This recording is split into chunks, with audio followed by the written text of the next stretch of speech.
Au terme de 2 jours d'échange, plus de 1500 participants, parmi lesquels une cinquantaine de présidents et ministres ainsi que des centaines de chefs d'entreprise africaines, participant au Africa CEO Forum 2022, ont proposé des solutions pour relancer les économies africaines, actuellement marquées par la pandémie Covid et la crise entre la Russie et l'Ukraine. Alassane Ouattara, le président de Côte d'Ivoire, plaide pour la mutualisation des efforts. Notre vision est de construire un partenariat d'intérêt mutuel entre le secteur privé et le secteur public pour créer bien sûr des emplois pour notre jeunesse et aussi une croissance durable et verte de nos économies. Albert Zofak, l'économiste en chef de la Banque mondiale pour la région Afrique, assure que 83% des pauvres en Afrique vivent de l'agriculture de subsistance. Et c'est un modèle économique qui doit être changé.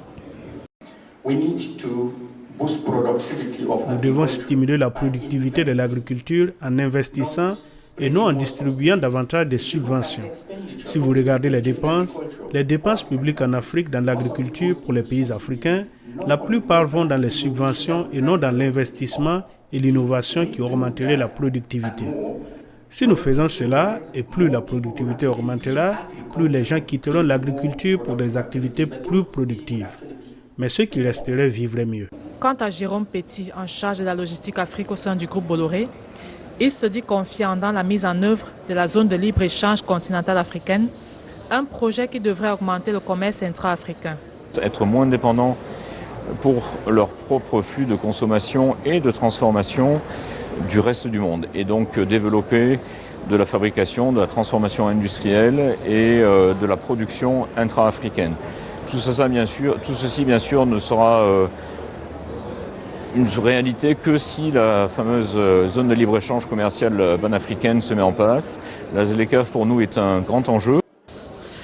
Maktar Diop, qui dirige la Société financière internationale, une filiale de la Banque mondiale dédiée au secteur privé, met en avant les solutions technologiques.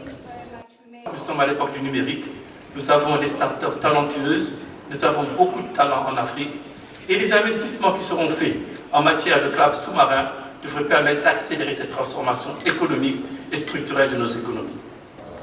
L'Africa CEO Forum est une rencontre annuelle qui entend œuvrer au dialogue public-privé en Afrique. Depuis 2012, l'événement réunit des chefs d'entreprise, des investisseurs et des décideurs politiques. Anne Zouanke pour VOA Afrique, Abidjan.